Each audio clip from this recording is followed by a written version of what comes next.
ನಮಸ್ಕಾರ ಸ್ನೇಹಿತರೆ, ನನ್ನ ಹೆಸರು ಬಂದು ಡಿ ಜಿ ರವಿಕುಮಾರ್ ಅಂತ ಹೇಳಿ. ನಾನು ಗುರು ಪರಂಪರೆಯಿಂದ ವಿದ್ಯೆ ಕಲಿತು ಇವತ್ತು ನಾನು ವೈದ್ಯ ಮಾಡ್ತಾ ಬರ್ತಾ ಇದ್ದೀನಿ. ಬಹಳಷ್ಟು ಜನಗಳಲ್ಲಿ ಇರ್ತಕ್ಕಂಥ ಸಮಸ್ಯೆ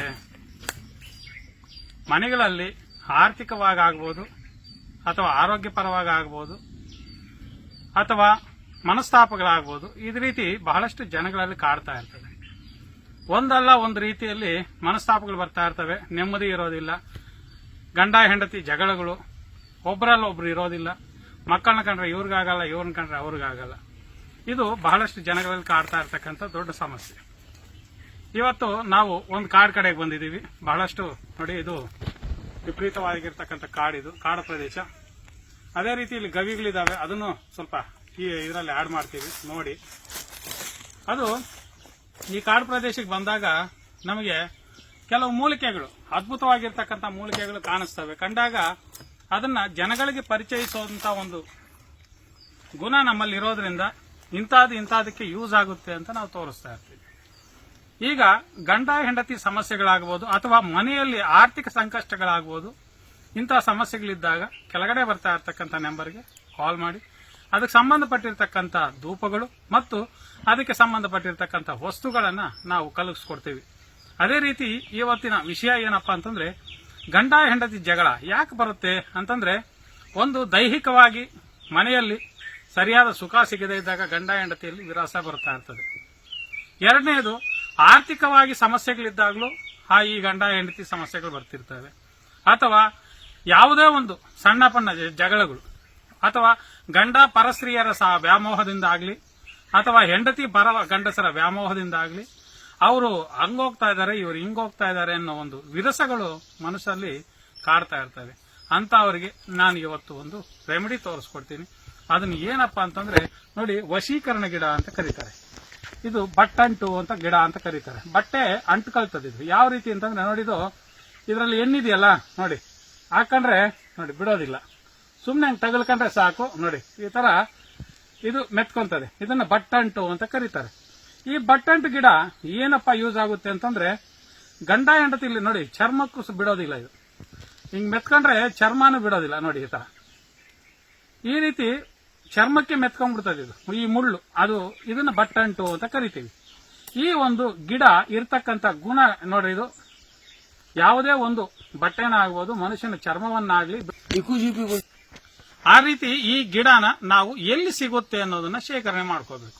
ಈ ಗಿಡ ನಮ್ಗೆ ಸಿಕ್ಕಾಗ ನಾವೇನ್ ಮಾಡ್ಕೋಬೇಕು ಅಂತಂದ್ರೆ, ಸುತ್ತಮುತ್ತ ಹಳ್ಳಿಗಳಲ್ಲಿ ಹೊಲ ಗದ್ದೆಗಳಲ್ಲಾಗ್ಬೋದು ಅಥವಾ ಬೇರೆ ಕಡೆಗಳಲ್ಲಾಗ್ಬೋದು, ನಿಮ್ಗೆ ಸಿಕ್ಕಾಗ ಈ ಒಂದು ಗಿಡನ ನೋಡಿಟ್ಕೊಳ್ಳಿ. ನೋಡ್ಕೊಂಡು ಶನಿವಾರದ ದಿನ ಸಂಜೆ ಅಂದ್ರೆ ಸೂರ್ಯೋದಯ ಆದ ನಂತರ ಅದನ್ನ ಗೋಧೂಳಿ ಸಮಯ ಅಂತ ಕರಿತೀವಿ. ಸೂರ್ಯ ಮುಳುಗ್ತಾ ಇರಬೇಕಾದ್ರೆ ಅದನ್ನ ಗೋಧೂಳಿ ಸಮಯ ಅಂತ ಕರಿತೀವಿ. ಆ ಸಮಯದಲ್ಲಿ ಹೋಗ್ಬೇಕು. ಇದಕ್ಕೆ ಧೂಪ ದೀಪ ನೈವೇದ್ಯಗಳನ್ನ ಮಾಡಬೇಕು. ಯಾವ ರೀತಿ? ಒಂದು ಚೆಂಬು ನೀರು ತಗೊಂಡು, ತಂಬಿಗೆ ನೀರು ತಗೊಂಡೋಗಿ ಬುಡಕ್ಕೆ ಹಾಕ್ಬಿಡ, ಫಸ್ಟ್ ಶುದ್ಧಿ ಮಾಡ್ಕೊಳ್ಳಿ. ಆ ಬುಡದಲ್ಲಿ ಶುದ್ಧಿ ಮಾಡಿ ಒಂದು ನೀರು ಹಾಕಿ, ಒಂದು ಚೆಂಬು ನೀರು ಹಾಕ್ಬಿಟ್ಟು ಅದಕ್ಕೇನ್ ಮಾಡಬೇಕು ಅಂತಂದ್ರೆ, ಒಂದು 2 ಅರಿಶಿಣ ಕುಂಕುಮ ಇಡಿ, 2 ಅಗರಬತ್ತಿ ಅಂಟಿಸಿ ಮಂಗಳಾರತಿ ಮಾಡಿಬಿಟ್ಟು ಆ ಗಿಡನ ಪೂರ್ವ ದಿಕ್ಕು ಮುಖ ಮಾಡ್ಕೋಬೇಕು. ಮುಖ ಮಾಡ್ಕೊಂಡು ಆ ಗಿಡನ ಹಿಡ್ಕೊಂಡು ನೀವು ಹೇಳಬೇಕು ಏನಂತ, ನಮ್ಮ ಮನೆಯಲ್ಲಿ ಈ ರೀತಿ ಸಮಸ್ಯೆ ಇದೆ, ನಮ್ಮಲ್ಲಿ ಗಂಡ ಹೆಂಡತಿಗಾಗ್ಲಿ ಹೆಂಡತಿ ಗಂಡನಿಗಾಗ್ಲಿ ಸಮಸ್ಯೆ ಇದೆ, ಈ ರೀತಿ ಸಮಸ್ಯೆ ಇರ್ತಕ್ಕಂಥವ್ರು ಏನ್ ಮಾಡ್ಕೋಬೇಕು ಅದನ್ನ ಹೇಳ್ಬೇಕು. ಆ ಗಿಡದ ಹತ್ರ ಈ ರೀತಿ ಸಮಸ್ಯೆ ಇದೆ, ಅದನ್ನ ನಮಗೆ ಪರಿಹಾರ ಮಾಡ್ಕೊಡಿ ಅಂತ ಆ ಗಿಡನ ವನದೇವತೆ ಅಂತ ಕರೀತಾರ. ಅದನ್ನ ಆ ವನದೇವತೆನ ನೀವು ಮನಸ್ಸಲ್ಲಿ ತಿಳ್ಕೊಂಡು ಏನ್ ಮಾಡ್ಬೇಕು, ಹಿಡ್ಕೊಂಡು ಒಂದು ಮನಸ್ಸಲ್ಲಿ ಸಂಕಲ್ಪ ಮಾಡ್ಕೊಳ್ಳಿ. ನಾನು ನಾಳೆ ಬೆಳಗ್ಗೆ ಬರ್ತಾ ಇದ್ದೀನಿ, ಸೂರ್ಯೋದಯಕ್ಕೆ ಮುಂಚಿತವಾಗಿ ಬಂದು ನಿನ್ನನ್ನು ತಗೊಂಡು ಹೋಗ್ತೀನಿ. ತಗೊಂಡು ಹೋಗ್ಬೇಕಾದ್ರೆ ನಮ್ಮ ಮನೆಯಲ್ಲಿ ಇರ್ತಕ್ಕಂಥ ಸಮಸ್ಯೆಗಳನ್ನ ನೀನು ಪರಿಷ್ಕಾರ ಮಾಡ್ಕೊಳ್ಬೇಕು ಅಂತೇಳಿ ಆ ದೇವತೆಗೆ ಪೂಜೆ ಮಾಡಿ, ಒಂದು ಮೈ ಮೇಲಿರ್ತಕ್ಕಂಥ ಒಂದು ನೂಲ್ ಪೋಗ್ ತಗೊಳ್ಳಿ. ನೂಲ್ ಪೋಗ್ ತಗೊಂಡು ಆ ಒಂದು ಗಿಡಕ್ಕೆ ಬುಡದಲ್ಲಿ ಕಟ್ಬಿಟ್ಟು ಬಂದ್ಬಿಡಿ. ಬಂದ ಮೇಲೆ ಹಿಂದಕ್ಕೆ ತಿರುಗಿ ನೋಡದೆ ಬರಬೇಕು. ಅದಾದ ನಂತರ ಮಾರನೇ ದಿನ ಭಾನುವಾರದ ಬೆಳಗ್ಗೆ ಸೂರ್ಯೋದಯಕ್ಕೆ ಮೊದಲೇ ಹೋಗ್ಬಿಟ್ಟು ಆ ಗಿಡನ ಬೇರುಗಳ ಸಮೇತ ಯಾವ್ದು ಗುದ್ಲಿ ತಗೊಂಡು ಅಗಿಬಾರ್ದು. ನೀರ್ ರಟ್ಟು ಬಂದಿರ್ತೀರ, ಸ್ವಲ್ಪ ನೆಂದಿರ್ತದೆ ಎಲ್ಲ ಚೆನ್ನಾಗಿ. ಅವಾಗ ಏನ್ ಮಾಡ್ಬೇಕು, ಹಿಡ್ಕೊಂಡು ಎಳಿಬೇಕು. ಎಳ್ಕೊಂಡಾಗ ಅದು ಟೋಟಲ್ ಆಗಿ ಬರ್ತದೆ. ಅದನ್ನ ತಗೊಂಡೋಗಿ ಭಸ್ಮ ಮಾಡಿ, ಯಾವ ರೀತಿ ಅಂದ್ರೆ ಸಣ್ಣ ಸಣ್ಣ ಕಡ್ಡಿಗಳು ಮುರಿದ್ಬಿಟ್ಟು ಒಂದ್ ಕಡೆ ಶೇಖರಣೆ ಮಾಡಿಟ್ಕೊಳ್ಳಿ. ಮಾಡ್ಬಿಟ್ಟು ಒಣಗದ ಮೇಲೆ ಅದನ್ನ ಭಸ್ಮ ಮಾಡ್ಕೊಳ್ಳಿ. ಯಾವ ರೀತಿ ಸುಟ್ಟು ಬಿಡಿ, 1-2 ಕರ್ಪೂರ ಹಾಕ್ಬಿಟ್ಟು ಸುಟ್ಟು ಬಿಟ್ರೆ ಅದು ಪೂರ್ತಿ ಬೂದಿ ಆಗೋಯ್ತು.